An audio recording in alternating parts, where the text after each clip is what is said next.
Hello and welcome back to the channel UGC नेटवाला। हम लोग आगाज़ सीरीज़ स्टार्ट करके रखे हुए थे असिस्टेंट प्रोफेसर के लिए, और इसमें हम लोगों ने स्टार्ट किया हुआ था ह्यूमन ज्योग्राफी, जिसमें हम लोग पहला टॉपिक डिस्कस कर रहे हैं ज्योग्राफिकल थॉट। और लास्ट क्लास में हम लोगों ने पहले तो डिस्कस किया था समरी ऑफ द टॉपिक, और फिर उसके बाद से phase of classical antiquity, phase of voyagers and discoveries, इसके अलावा प्री क्लासिकल फेज़ जिसमें दो इंपॉर्टेंट लोगों के बारे में हम लोगों ने डिस्कस किया था, बर्नार्ड वरीनियस एंड इमैनुअल कांत। इन लोगों के बारे में लास्ट क्लास में हम लोगों ने डिस्कस किया था। फिर हम लोगों ने डिस्कस कर रखा था क्लासिकल फेज़ को लेकर के, जिसमें हमारे पास में दो इंपॉर्टेंट जोग्राफर आते हैं, हम्बोल्ट और कार्ल रिटर, जिन्हें हम father of modern scientific geography, और हम लोगों ने पीवाईक्यू किया था और उसमें हमारे पास में क्वेश्चन भी आया हुआ था कि father of modern scientific geography किसे बोलेंगे, तो आंसर हो जाएगा हम्बोल्ट को। हम लोगों ने यहाँ पर डिस्कशन किया था अगस्त कॉम्टे के बारे में, जिन्होंने अपना आइडिया दिया था कंसेप्ट ऑफ पॉजिटिविज्म को लेकर के, जिसका इंपैक्ट हमें अलग अलग डिसिप्लिन में देखने को मिल जाता है इंक्लूडिंग ज्योग्राफी। हम लोगों ने बात किया था हम्बोल्ट को लेकर के, इनकी दो बुक थी कॉस्मोस एंड जिग्नोसिया, और इन्होंने ऑर्गेनिक यूनिटी ऑफ नेचर के बारे में बात किया था, जिसका मतलब होता है जूजा मेन हैंग। सेम यही चीज़ कार्ल रिटर ने भी आइडिया सेम प्रपोज किया था, लेकिन कार्ल रिटर का जो आइडिया था यहाँ पर ऑर्गेनिक यूनिटी ऑफ नेचर में हमें डिवाइन पावर, रिलीजियस कंटेक्स्ट और सुपरनेचुरल पावर, इन सब का हमें एक मेंशन देखने को मिल जाता है। और यही चीज़ इनकी ऑर्गेनिक यूनिटी ऑफ नेचर में भी, जूजा मेनहैंग में भी देखने को मिल जाता है। एक तरफ जहाँ हमें हम्बोल्ट नेचर के साथ में कनेक्ट करते हुए देखने को मिल जाते हैं, वहीं दूसरी ओर जो कार्ल रिटर थे, इन्होंने डिवाइन पावर की ओर में कनेक्ट बढ़ाते हुए इन्होंने अपनी सारी थ्योरीज, अपने सारे डिस्क्रिप्शंस वगैरह दिए थे। कार्ल रिटर की जो बुक थी, इन्होंने अपनी बुक लिखी थी जिसका नाम था इरकुंडे, जो कि हम लोगों ने देख रखा है, पीवाईक्यूज में भी इस पर क्वेश्चन आए हुए हैं। अब हम लोग थोड़ा सा आगे बढ़ते हैं, और अब जैसा कि हम लोगों ने डिस्कस कर लिया है कि ज्योग्राफी एज अ डिसिप्लिन अब ये निकल करके तो आ चुकी है, ज्योग्राफी एक सब्जेक्ट बन चुका है। बर्नार्ड वरीनियस और इमैनुअल कांत के डिबेट के बाद में बर्नार्ड वरीनियस जहाँ पर जनरल ज्योग्राफी और स्पेशल ज्योग्राफी दोनों के बारे में बात करते थे, हालांकि इन्होंने कहा था कि जो जनरल ज्योग्राफी है वो मतलब एस्पेक्ट ऑफ द ज्योग्राफी होना चाहिए, लेकिन जो स्पेशल ज्योग्राफी होती है that gives identity to the geography, यानी कि ज्योग्राफी को उसका जो अस्तित्व होता है वो उस स्पेशल ज्योग्राफी प्रोवाइड करता है। वहीं दूसरी ओर इमैनुअल कांत, जर्मन ज्योग्राफर, इन्होंने बोला कि हमें स्पेशल एलिमेंट को ही सिर्फ और सिर्फ स्टडी करना चाहिए, यानी कि chorology, principle of exceptionalism, niche, speciality, uniqueness, केवल और केवल यही होनी चाहिए ज्योग्राफी, क्योंकि एक रीजन दूसरे रीजन से इंटायरली डिफरेंट रहेगा ही रहेगा अगर हम उसे माइक्रोस्कोपिक लेवल पर भी देखेंगे तो ज्योग्राफी एज अ डिसिप्लिन तो निकल करके आ चुका था, लेकिन अब सारी कहानी बच गई थी कि अब ज्योग्राफी को हमें आगे किस तरीके से कनेक्ट करना है, यानी ज्योग्राफी की स्टडी क्या होनी चाहिए, क्या वो फिजिकल होनी चाहिए या फिर वो ह्यूमन होना चाहिए। हम लोगों ने हम्बोल्ट के क्लासिफिकेशन से एक चीज़ तो ये देख लिया था कि हम्बोल्ट ने भी फिजिकल और ह्यूमन दोनों एस्पेक्ट के बारे में बात किया था। जो इनकी बुक थी कॉस्मोस को लेकर के, यहाँ पर उन्होंने दोनों के बारे में बात किया था कि फिजिकल सिस्टमैटिक ज्योग्राफी मतलब बजाय कि जनरल ज्योग्राफी को यूज़ करना चाहिए, और साथ ही साथ में जो क्यूबा और मेक्सिको की ट्राइब थी या जो स्लेव्स थे उनके भी पॉवर्टी और एक्सप्लॉयटेशन के बारे में इन्होंने बात कर रखा था। सेम वही चीज़ कार्ल रिटर का भी आइडिया था। यहाँ पर भी इन्होंने जनरल ज्योग्राफी यानी फिजिकल ज्योग्राफी और ह्यूमन ज्योग्राफी दोनों को ही एक साथ में लिया था। इन्होंने बोला था कि जो अर्थ की स्टडी होनी चाहिए, यानी कि जो फिजिकल स्टडी है, physical aspect of the geography है, वो होम ऑफ मैन है, यानी कि ह्यूमन की ही एक ह्यूमन ज्योग्राफी का पार्ट बोल सकते हैं, होम ऑफ मैन। ये हमें फिजिकल ज्योग्राफी के साथ में कनेक्ट करते हुए देखने को मिल जाता है। तो कहीं ना कहीं जो भी अभी तक ज्योग्राफर आ रहे हैं वो दोनों पार्ट यानी फिजिकल और ह्यूमन दोनों ही पार्ट को एक साथ लेकर के चल रहे थे, लेकिन इस चीज़ को पहले चैलेंज किया गया ऑस्कर पैस्चल के कॉन्ट्रीब्यूशन में। ऑस्कर पैस्चल, इन्हें जर्मन स्कूल ऑफ ज्योग्राफी का फादर भी बोला जाता है, and he was the supporter of geography as physical science. अभी तक जो चीज़ें चल रही थी, फिजिकल ज्योग्राफी, ह्यूमन ज्योग्राफी दोनों एक साथ लेकर के चलेंगे, वो पहली बार चैलेंज की गई थी ऑस्कर पैस्चल के ही द्वारा। इन्होंने कहा कि ज्योग्राफी का जो रियल मोटिव होना चाहिए वो फिजिकल साइंस होना चाहिए। जितने भी रिलीफ फीचर हैं, क्लाइमेट है, वेदर कंडीशन है, टेम्परेचर, प्रेशर, ह्यूमिडिटी, रेनफॉल, जितनी भी तरीके की चीज़ें हैं, हमें स्टडी करना चाहिए इसे एज अ ज्योग्राफी, क्योंकि ये कहीं ना कहीं फिजिकल एस्पेक्ट को ही सिर्फ और सिर्फ कवर करता है। इनका मानना था कि जो फिजिकल एस्पेक्ट और ह्यूमन एस्पेक्ट है, ये दो डिफरेंट डोमेन ऑफ नॉलेज है। फिजिकल एस्पेक्ट जहां साइंस और फिजिकल फीचर पे काम करता है, वहीं जो ह्यूमन है वो साइकोलॉजिकल एस्पेक्ट और ह्यूमन के अपनी जो खुद की इंटर रिलेशनशिप्स होती हैं, जो इनके खुद के कल्चर होते हैं, जहाँ साइकोलॉजी और सोशल रिलेशन काफ़ी इंपॉर्टेंट रोल प्ले करते हैं, तो ये चीज़ होती है। और इसी वजह से दोनों एक अलग अलग तरीके से हम लोगों को देख सकते हैं। ऑस्कर पैस्चल रिटर का जो टेलियोलॉजिकल एक्सप्लेनेशन था, यानी कि जो डिवाइन वाली पावर थी, उसको भी क्रिटिसाइज किया था, और साथ ही साथ में जो इनके एंथ्रोपोजेनिक अप्रोच थे, यानी कि अर्थ की स्टडी हमें करनी है होम ऑफ मैन को लेकर के, इसको भी क्रिटिसाइज किया। इनका कहना था कि नहीं, नेचर वाली चीज़ इंपॉर्टेंट है और ये नेचर फिजिकल एस्पेक्ट को ही केवल और केवल इंपैक्ट कर रहा है, और केवल फिजिकल एस्पेक्ट को ही हमें यहाँ पर देखना चाहिए। और चूंकि हमबोल्ट ने भी ह्यूमन एस्पेक्ट और फिजिकल एस्पेक्ट दोनों को साथ लिया था, इसी वजह से पैस्चल ने हमबोल्ट का भी क्रिटिसिज्म किया। यहाँ पर इन्होंने जो सिस्टमैटिक अप्रोच लेकर के रखा था, फिजिकल एस्पेक्ट और ह्यूमन एस्पेक्ट दोनों का ही, यहाँ पर ऑस्कर पैस्चल के द्वारा इसे भी क्रिटिसाइज किया गया।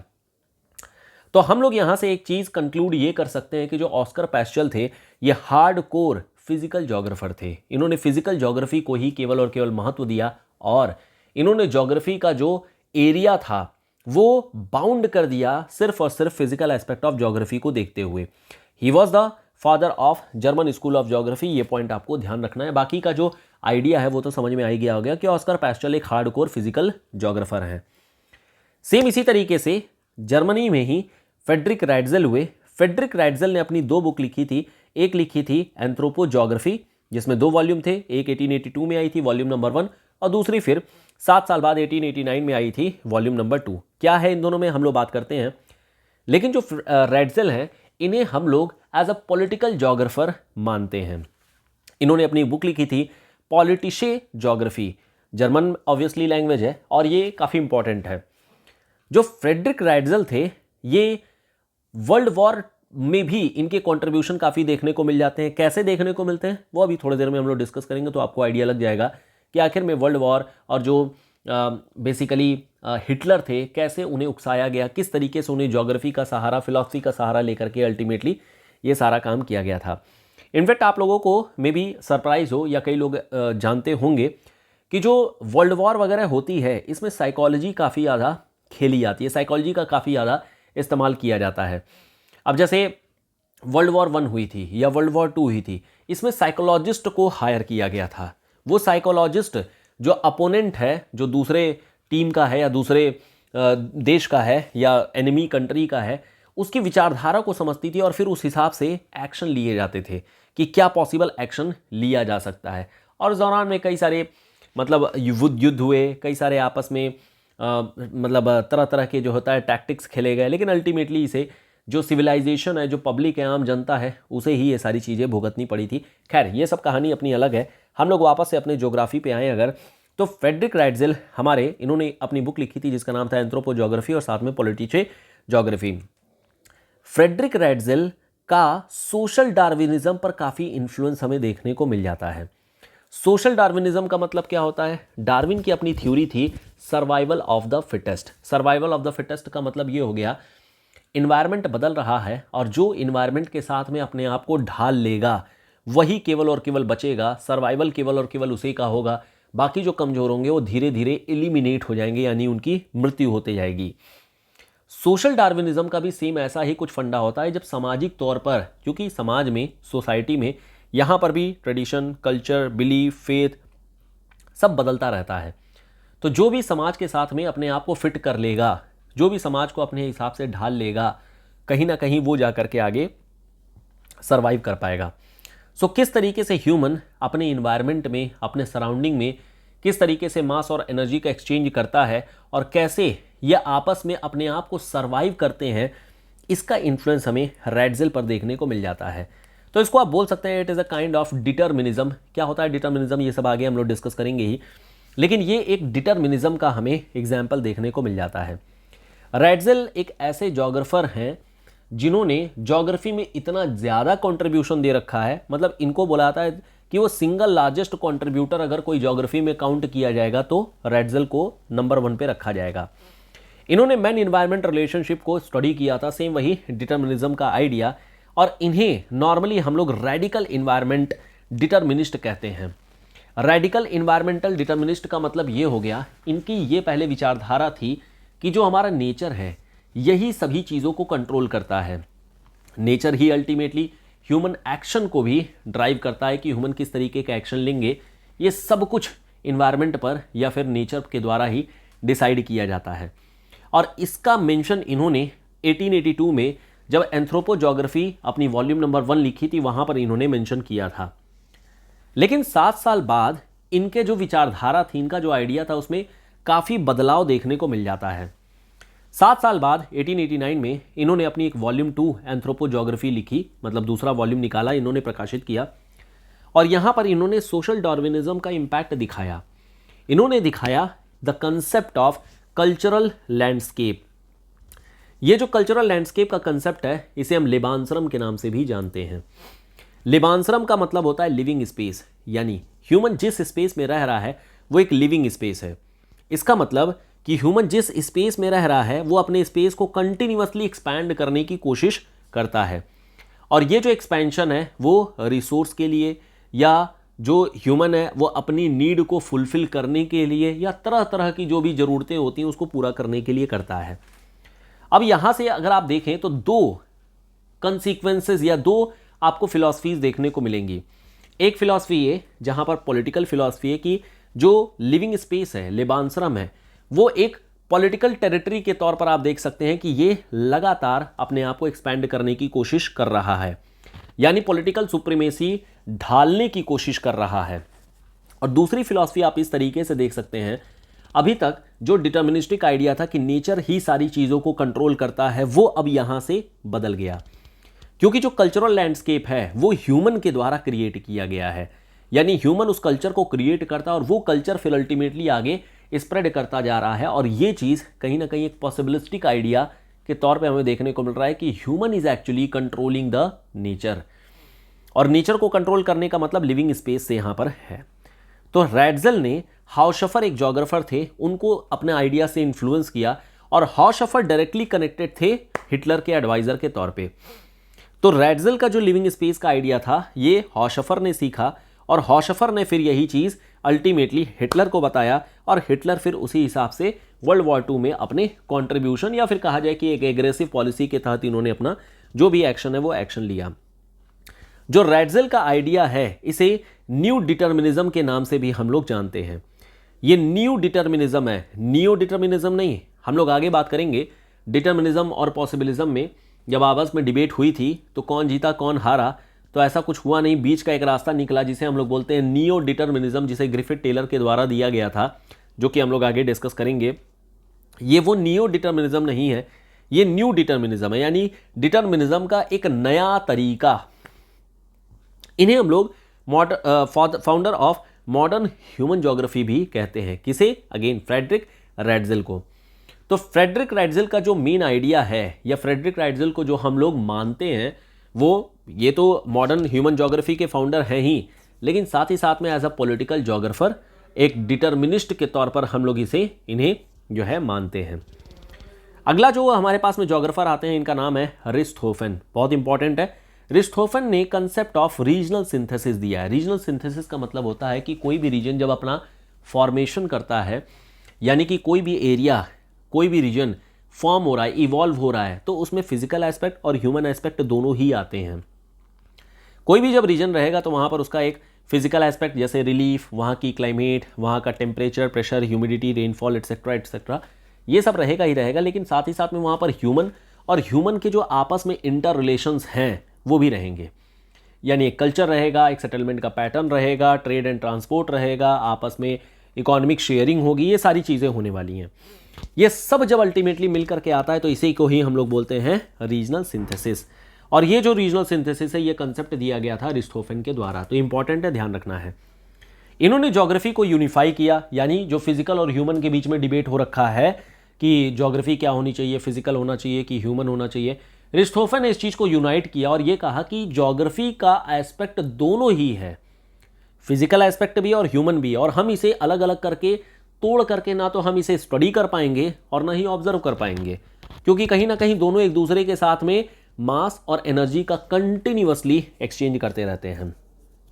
इनका हालांकि जो अप्रोच था वो कोरोलॉजिकल था। कोरोलॉजिकल का मतलब डिस्क्रिप्शन ओरिएंटेड, सब्जेक्टिव, ऑब्जेक्टिव नहीं था। तो इनकी जो आइडिया थी, आप बोल सकते हैं कि कहीं ना कहीं इमैनुअल कांत के आइडिया से हमें इन्फ्लुएंस देखने को मिल जाता है। दूसरा यहाँ पर इन्होंने रिटर और हम्बोल्ट की जो लिगेसी थी, यानी ह्यूमन एस्पेक्ट और साथ में organic unity of nature, that is ह्यूजम एंड हैंग, इसको इन्होंने और मतलब इसकी लिगेसी को इन्होंने रिवाइव किया, और जो फिजिकल और ह्यूमन दोनों एक साथ में स्टडी किया जा रहा था उसको वापस इन्होंने रिवाइव किया कि ज्योग्राफी का जो मेन मतलब अस्तित्व है, ज्योग्राफी की जो मेन इंपॉर्टेंस है, वो इन दोनों फिजिकल और ह्यूमन दोनों ही एस्पेक्ट को लेकर के हमें देखने को मिल जाती है। रिस्टोफन की जो कोरोलॉजी थी ये आगे जा करके जो फर्दर ज्योग्राफर हैं जैसे हेटनर, हार्टशोन, इनको भी इन्फ्लुएंस किया था। तो रिस्टोफन एक इम्पॉर्टेंट कंट्रीब्यूटर के तौर पे हमारे ज्योग्राफी में बहुत इंपॉर्टेंट पोजीशन पे हमें देखने को मिल जाते हैं। हालांकि रिस्टोफन ने जो स्टडी किया था वो चाइना के जो मतलब रेड प्लेन्स हैं और जो बेसिकली सैंड एरियाज़ हैं उसको इन्होंने स्टडी किया था। लोयस की जो फील्ड है उसको स्टडी किया था एज अ फिजिकल ज्योग्राफर, आप इनको देख सकते हैं। लेकिन इन्होंने दोनों ही फिजिकल ह्यूमन दोनों ही एस्पेक्ट को यहाँ पर महत्व दिया और अगेन एक यूनिफाइड ज्योग्राफी इन्होंने बनाई थी। नेक्स्ट हमारे पास आते हैं अल्फ्रेड हेटनर। हेटनर एक इंपॉर्टेंट ज्योग्राफर के तौर पर फिर से हैं। हेटनर का रेडजिल का जो इन्फ्लुएंस है वो हेटनर के कंट्रीब्यूशन में हमें देखने को मिल जाता है। हेटनर ये वही हैं जिन्होंने कोरोलॉजी का जो एस्पेक्ट है जो रिस्टोफन ने और उससे पहले इमैनुअल कांत ने दे रखा था, उनका इन्फ्लुएंस हमें हेटनर और हार्टशोन दोनों पर ही देखने को मिलता है। और वही चीज़ यहाँ पर लिखी भी गई है कि यहाँ पर रेडजिल का इन्फ्लुएंस हेटनर पर देखने को मिल जाता है। और चूंकि ये एक कोरोलॉजिकल साइंस है, यहाँ पर ये एक रीजनल ज्योग्राफर के तौर पर देखे जाते हैं। और वही चीज़ अगेन कोरोलॉजिकल साइंस, इनके जो आइडियाज़ थे वो सिमिलर टू रिस्टोफन थे, यानी फिजिकल एस्पेक्ट और ह्यूमन एस्पेक्ट अलग करके हम इसे नहीं देख सकते हैं। ये एक यूनिफाइड सब्जेक्ट है, एक यूनिटी के तौर पर ही हम इसको देख सकते हैं। लेकिन इनका जो आइडिया था वो रेडिकल कोरोलॉजिस्ट था। कोरोलॉजी का मतलब ये होता है कि जो डिस्क्रिप्शन करे, जो सब्जेक्टिव आइडियाज़ दे, यानी कोई भी चीज़ एक जैसी नहीं हो सकती है, वहाँ पर कोई ना कोई डिफरेंसेस रहेंगे ही रहेंगे। तो ये जो डिफरेंसेस हैं इनको इन्होंने रेडिकल तरीके से कहा, यानी कि कोई भी दो रीजन आपस में बराबर नहीं हो सकता है, कोई भी दो रीजन आपस में सिमिलर नहीं हो सकता है। यह आइडिया बोला गया था हेटनर के द्वारा। और इसी वजह से हर एरिया अपने आप में यूनिक बन गया, हर एरिया अपने आप में एक नीश बन गया। और इसीलिए इन्होंने एक टर्म कॉइन किया था जिसको बोला जाता है ईडियोग्राफी टर्म। ईडियोग्राफी को इन्होंने डिफाइन किया as a study of uniqueness of a region. हर एक एरिया अपने आप में यूनिक हो गया, और जब हर एक एरिया अपने आप में यूनिक हो गया तो ज्योग्राफी क्या हो गया? ज्योग्राफी हो गया एक तरीके से स्टडी ऑफ यूनिकनेस। और इसी वजह से आने वाले जो ज्योग्राफर हैं और कुछ और भी जो ज्योग्राफर हैं, इनके बीच में एक डिबेट हो गया कि ज्योग्राफी क्या सिर्फ यूनिकनेस है या देयर इज सम सिमिलैरिटी या कुछ जनरलाइजेशन भी है। और इसी को लेकर के अल्टीमेटली एक जंग छिड़ गई, एक डाइकॉटमी छिड़ गई, जिसे बोलते हैं ईडियोग्राफी वर्सेस नोमोथेटिक डाइकॉटमी। और अल्फ्रेड हेटनर को फाउंडर ऑफ दिस डाइकॉटमी माना जाता है। हम लोगों ने हालांकि फिजिकल और ह्यूमन एस्पेक्ट के लिए देखा था कि बर्नार्ड वरीनियस और इमैनुअल कांत हो जाते हैं, लेकिन वहाँ पर हम लोगों ने ये भी कहा था कि जो बर्नार्ड वरीनियस है उन्होंने चाहे कुछ भी कहा हो, स्पेशल ज्योग्राफी की, स्पेशल ज्योग्राफी जो है ज्योग्राफी को एक अस्तित्व प्रदान करती है, एक आइडेंटिटी प्रोवाइड करती है, लेकिन उन्होंने कभी भी एज अ डाइकॉटमी नहीं कहा। जनरल ज्योग्राफी और या जो फिजिकल एस्पेक्ट और ह्यूमन एस्पेक्ट है, या जनरल ज्योग्राफी, स्पेशल ज्योग्राफी, इनमें कभी डाइकॉटमी नहीं। इन्होंने कहा दोनों ही चीज़ें लेकर के हमें चलनी है। वो बात दूसरी है कि ज्योग्राफी की जो इम्पोर्टेंस है या जो ज्योग्राफी का एक अस्तित्व है, जो उसकी मतलब आइडेंटिटी है, वो स्पेशल ज्योग्राफी में है। लेकिन वही चीज़ हेटनर में यहाँ पर इन्होंने एक डाइकॉटमी क्रिएट किया ईडियोग्राफी वर्सेस नोमोथेटिक को लेकर के। नोमोथेटिक का मतलब होता है जहाँ पर नॉर्म बेस, यानी कि कुछ नियम से चीज़ें जो चलती हैं उसको लेकर के बता सकते हैं। जैसे एग्जाम्पल के तौर पे अगर देखा जाए तो क्लाइमेट का क्लासिफिकेशन हमें पहले भी जैसे अलमकदीसी के भी कंट्रीब्यूशन में देखने को मिल जाता है, अरब ज्योग्राफर।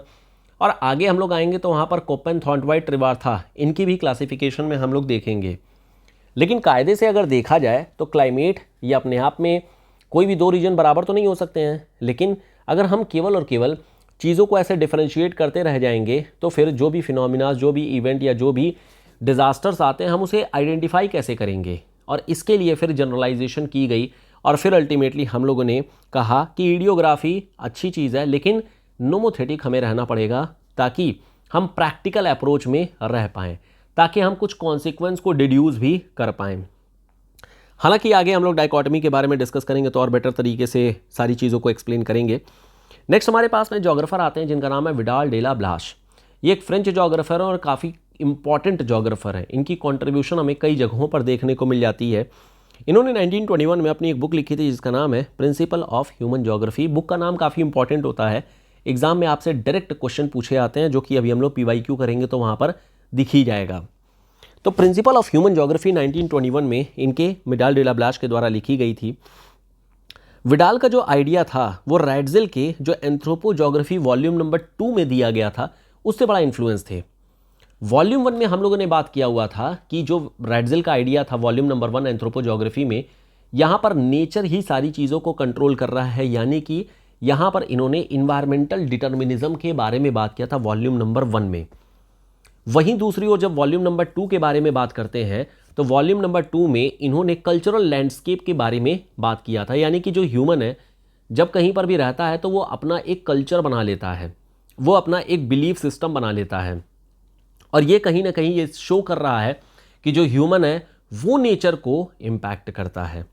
यानी वॉल्यूम नंबर 1 में जो बात हुई थी जस्ट उसका कह सकते हैं अपोजिट एक तरीके से वॉल्यूम नंबर 2 में बातें चल रही हैं, जहां पर एक तरफ नेचर डोमिनेट कर रहा था, वॉल्यूम नंबर 2 में ह्यूमन या मैन डोमिनेट करने लगा।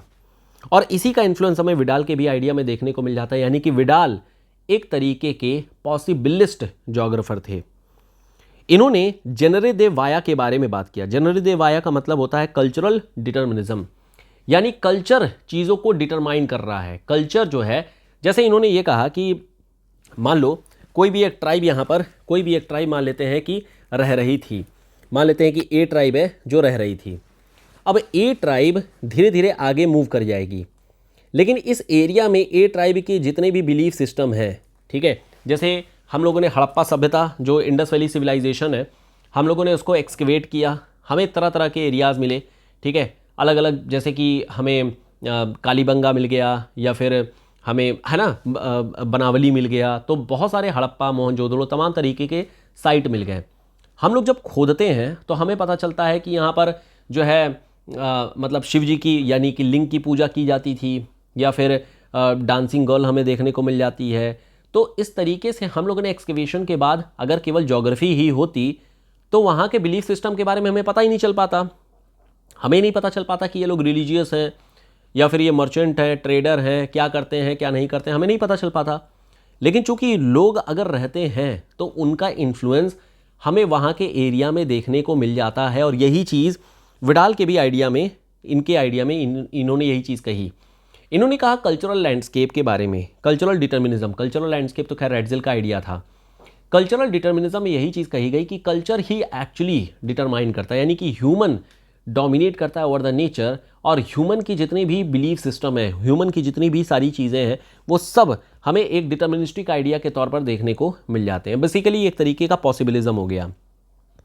अब यहाँ पर मुद्दा ये आता है, जो मैटर है वो ये आता है कि ये जो कल्चरल स्प्रेड है या ह्यूमन का जो कल्चर है वो एक टेरिटरी के अंदर ही होगा, क्योंकि अब ऐसा तो है नहीं पूरा विश्व एक जैसे कल्चर के हिसाब से रहेगा, क्योंकि क्लाइमेट अलग है, टोपोग्राफी अलग है, सब कुछ अलग है।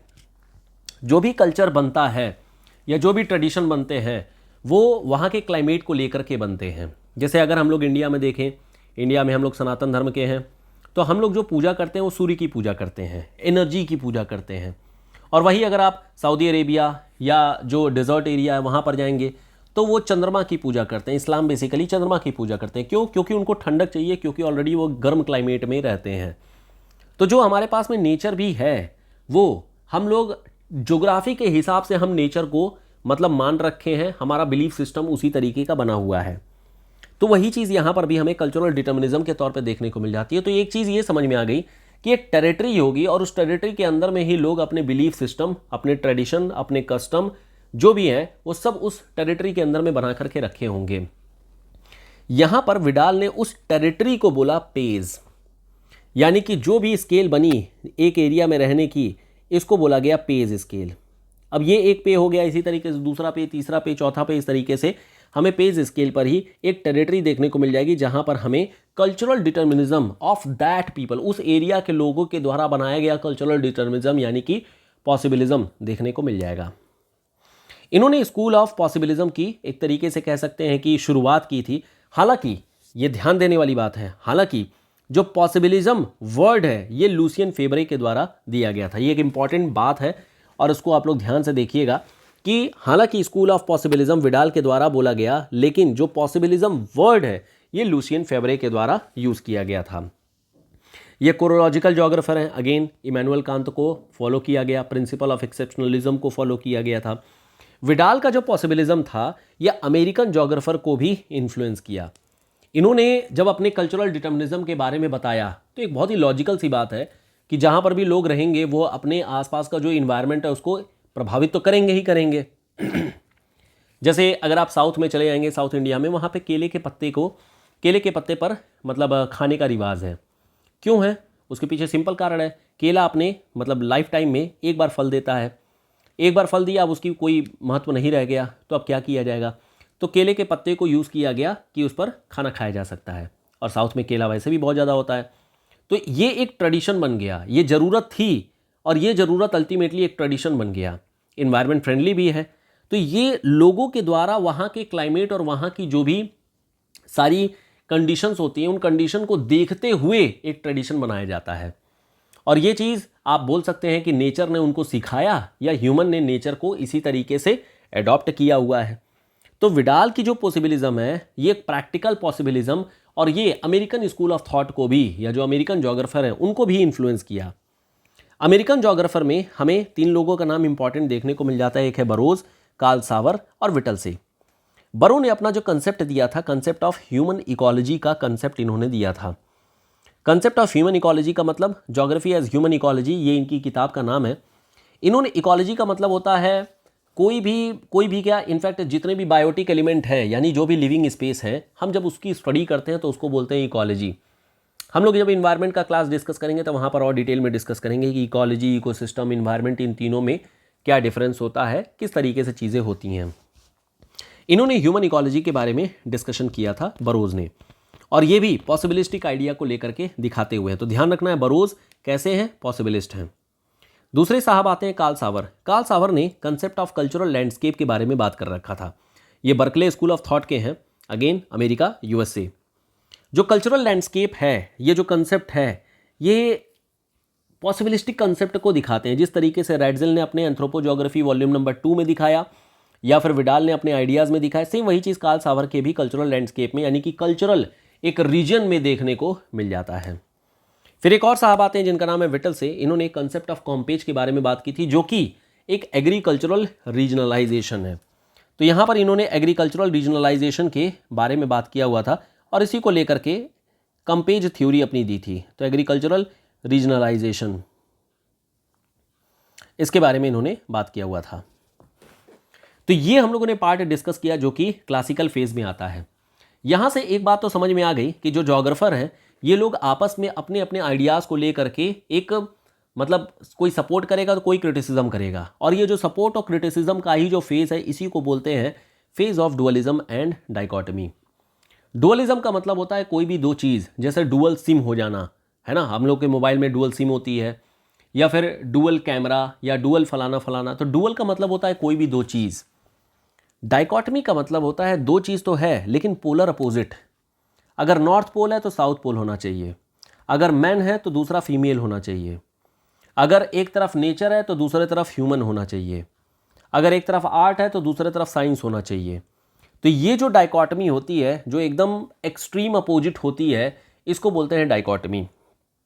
हम लोग 3 तरीके की डाइकोटमी डिस्कस करेंगे। एक फिजिकल डाइकोटमी वर्सेस ह्यूमन मतलब फिजिकल वर्सेस ह्यूमन डाइकोटमी, यानी ज्योग्राफी क्या होना चाहिए, फिजिकल होना चाहिए कि ह्यूमन होना चाहिए। स्पेशल वर्सेस स्पेशल, यानी कि स्पेशल मतलब विथ लैटिट्यूड, यानी रीजन के हिसाब से हमें चेंजेस देखने होते हैं या फिर यूनिकनेस के हिसाब से हमें देखने होते हैं। और तीसरा हम लोग बात करेंगे डिटर्मिनिज्म वर्सेस पॉसिबिलिज्म को ही लेकर के। तो ये तो हम लोगों ने आज की क्लास में जो डिस्कशन किया वो प्राइमरली देखा कि क्लासिकल फेज में क्या चीज़ें चल रही हैं। अब जरा अगर क्वेश्चन देखे जाएं, क्योंकि बहुत सारे क्वेश्चंस जो है प्रैक्टिस करते रहेंगे तो धीरे धीरे आपको आइडिया भी लगते रहेगा कि कैसे क्या यहाँ पर पूछा जा रहा है, क्या चीज़ें हो रही हैं। अब जैसे अगर बात किया जाए, कुछ क्वेश्चंस तो हम लोगों ने डिस्कस कर लिए थे। जैसे मान लो क्वेश्चन नंबर 9 है। क्वेश्चन 9 में ये बोला जा रहा है who among the following was not a determinist. आखिर में इसमें कौन है जो डिटर्मिनिस्ट नहीं है। हम लोगों ने बात किया था विडाल डे ला ब्लास एक पॉसिबिलिस्ट है, अभी डिस्कस किया है, पॉसिबिलिस्ट है। हालांकि आप लोगों को लिस्ट दी जाएगी कि पॉसिबिलिस्ट कौन कौन है, डिटर्मिनिस्ट कौन कौन है, लेकिन आइडिया के तौर पे जैसे हमबोल्ट एक डिटर्मिनिस्ट थे, कार्ल रिटर एक डिटर्मिनिस्ट थे, और एक और साहब है डिमोलिंस, इनके बारे में अलग से डिस्कस कर लेंगे। लेकिन आइडिया मतलब यहाँ पर क्वेश्चन का जो आंसर है वो निकल करके आ गया कि ये विडाल डे ला ब्लास हैं जो कि एक पॉसिबिलिस्ट है, और यही एकमात्र ऐसे हैं जो डिटर्मिनिस्ट नहीं है। आगे इसी तरीके से अगर क्वेश्चन देखा जाए तो नेक्स्ट क्वेश्चन हम लोग देख सकते हैं।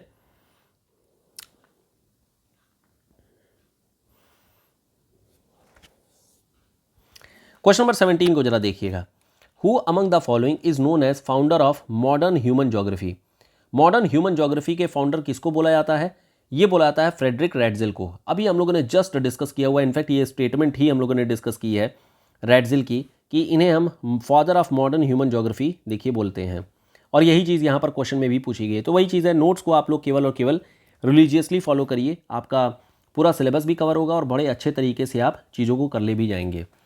अगर मान लो जैसे क्वेश्चन नंबर ये देखिए 8, there are no necessity but everywhere possibility. क्या हम बोल सकते हैं एक तरीके का पॉसिबिलिज्म है?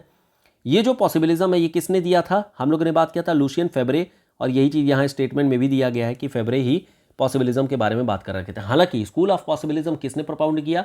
That would be Ratzel. Next अगर बात किया जाए रैटजिल का वर्क, क्वेश्चन नंबर 24, रैटजिल का work was based on the concept that, Ratzel का जो आइडिया था वो किस चीज पर बेस्ड था?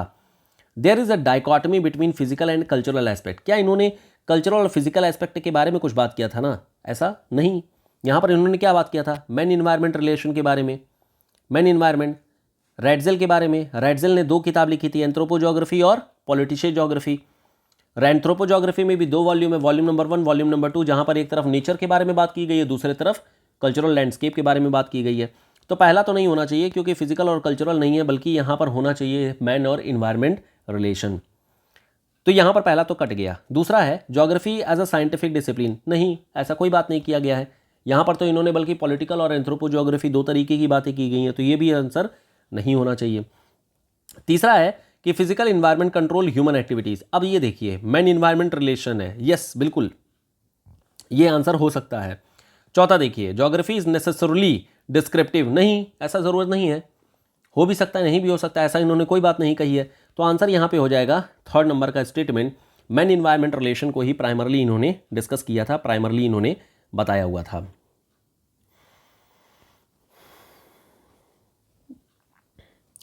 क्वेश्चन नंबर 28 को देखिएगा। क्वेश्चन नंबर 28 यहां पर अगर देखें, which one of the following concept is associated with Vidal de la Blache. Vidal de la Blache से किस मतलब संबंधित कौन है?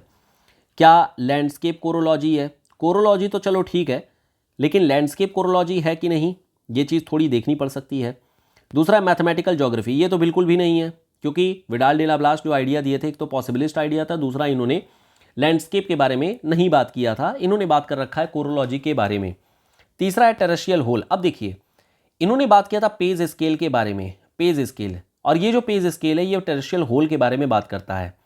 तो यहां पर आंसर हो जाएगा इसका 3। क्यों? क्योंकि पेज स्केल पर हम लोग यहां पर देख रहे हैं, पेज स्केल पर ही अल्टीमेटली पूरी पृथ्वी को इस तरीके से डिवाइड करके रखा गया था, जो कि अलग अलग तरीके से अपना अपना कल्चर बना करके रखी हुई थी। ये बात समझ में आ गई? क्वेश्चन नंबर 28 क्या है? एक आधा और क्वेश्चन देख लेते हैं कि अगर रेंज में आ रहा हो अभी के लिए। हालांकि ये सारे क्वेश्चन आप लोग करेंगे, ऐसा कुछ नहीं है। देखिए क्वेश्चन नंबर 38 को जरा देखिएगा, बुक पर क्वेश्चन पूछा गया है। एरकुंडे बुक किसने लिखी थी? अरकंडे बुक का नाम जो एरकुंडे जो लिखी गई थी वो लिखी गई थी आपके कार्ल रिटर के द्वारा। जोग्राफिया जनरलिस ये लिखी गई थी वरेनियस के द्वारा। एंथ्रोपोजोग्राफी रैटजेल के द्वारा। कॉस्मोस किसके द्वारा लिखी गई है? हमबोल्ट के द्वारा। देखो आंसर हो गया।